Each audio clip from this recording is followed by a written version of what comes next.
Hey there, it's Jessica, and welcome back to the English Pro Podcast. Have you ever been watching a movie or chatting with someone and they say something like, "That's fire," or "I'm dead"? And you're sitting there thinking, wait, what? Nothing's burning, nobody died. What are they talking about? Yeah, I've been there too. And it's honestly one of the most frustrating parts of learning English. Here's my confession. When I first started learning other languages, I used to pretend I understood slang even when I had no clue. I'd just nod and smile, hoping nobody would notice. But you know what happened? I missed out on so many funny conversations and inside jokes. I felt like I was always one step behind everyone else. The truth is, slang is everywhere in English. It's not just something teenagers use. Your coworkers use it, people in movies use it, even your favorite podcasters probably use it. And today, I want to change that feeling of being left out. We're going to explore 10 super common slang expressions that you hear constantly in everyday English. By the end of this episode, you'll know exactly what people mean when they use these phrases, and you'll feel so much more confident jumping into casual conversations. Why slang actually matters. Let me tell you why this topic is so important for English learners. When you only know formal, textbook English, it's like having a beautiful, expensive car that you can only drive on perfect roads. Sure, it works, but real life is full of bumps and shortcuts, and slang is one of those shortcuts that native speakers take all the time. Here's the thing. Slang isn't just about sounding cool, it's about connection. When someone uses slang with you, they're treating you like a friend, like someone who's part of the group. And when you understand it and can use it naturally, you're not just communicating, you're connecting. The everyday slang words you need to know. Now, let me share some of the most common slang expressions you'll hear. These aren't weird internet phrases that'll be gone next month.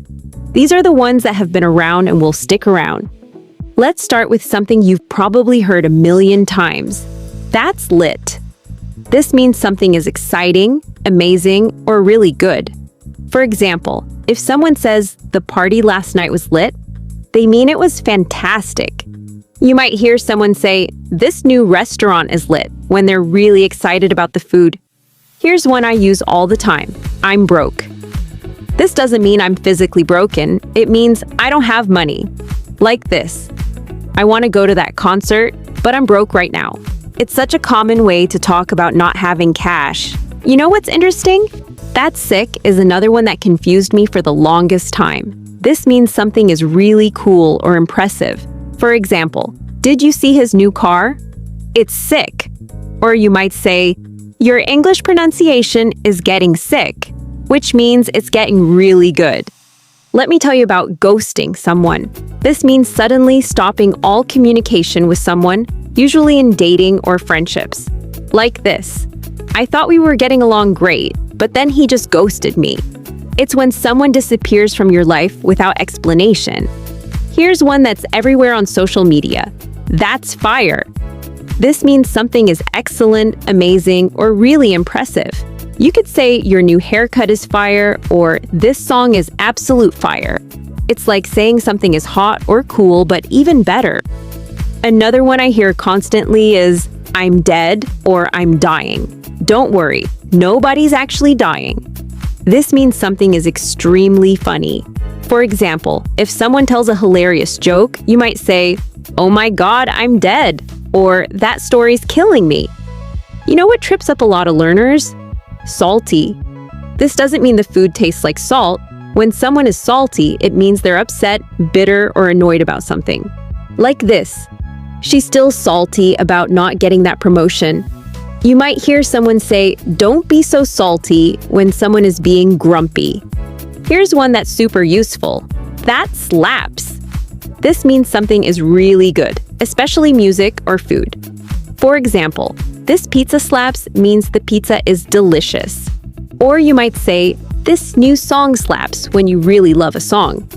Let me share another common one. Spill the tea. This means to share gossip or tell secrets. For example, if your friend knows some interesting news, you might say, "Come on, spill the tea." It's like saying, tell me everything or give me all the details. And finally, here's one that's everywhere. That hits different. This means something feels especially good or special in that moment. You could say coffee hits different in the morning, or this song hits different when you're sad. It means something has a particular impact or feeling. My personal slang journey. Let me tell you about my own experience with slang. When I first moved to an English-speaking country, I was so careful with my language. I spoke like a textbook. Perfectly correct, but completely unnatural. I remember being in a coffee shop and the barista said, "Your latte is fire today." And I literally looked around for smoke. I had no idea what she meant. The turning point for me was when I started working with younger colleagues. They'd say things like, "I'm so salty about that meeting," or "This project is killing me." And I slowly started picking up the context. The more I heard these expressions, the more natural they became. Here's what I learned. You don't have to use slang to sound native, but understanding it makes such a huge difference. Even now, I use some slang expressions more than others. "I'm broke" feels natural to me, but "that slaps" still feels a bit weird when I say it. And that's totally okay. The goal isn't to sound like a teenager, it's to understand what people are really saying. Putting it all together. Let me give you a real conversation example so you can see how these expressions work together naturally. Imagine two friends talking. "Hey, did you check out that new cafe downtown?" "Yeah, the coffee there is fire, but honestly, I'm so broke right now, I can't keep going."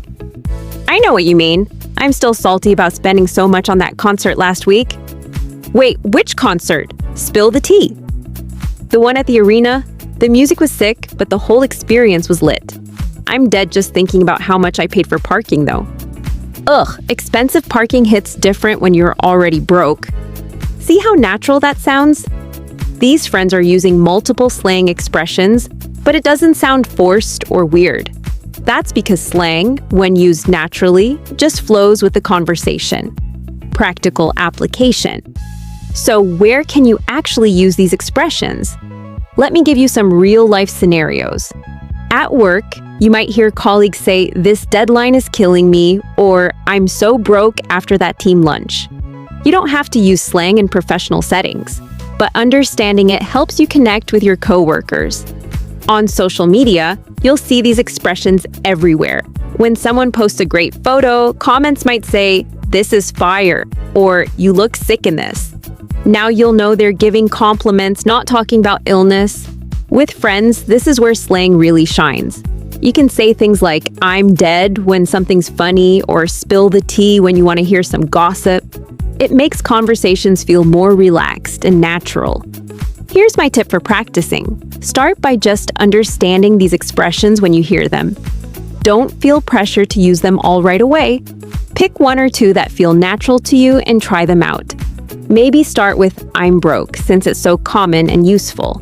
And remember, context is everything. Pay attention to when and how people use these expressions. "That's sick" works great for compliments, but you wouldn't use it in a formal presentation. It's all about reading the situation. All right, let's wrap this up.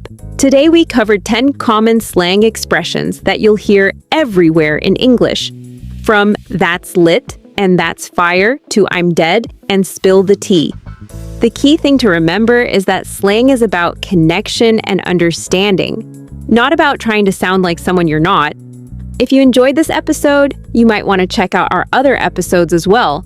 Don't worry if slang feels overwhelming at first. It's totally normal to feel confused by these expressions. The more you hear them, the more natural they'll become. You're not alone in this journey, and every native speaker had to learn these expressions at some point too. Start small, be patient with yourself, and remember, understanding slang isn't about being perfect. It's about feeling more confident and connected when you're having conversations in English. This is Jessica, and you've been listening to the English Pro Podcast. See you in the next episode.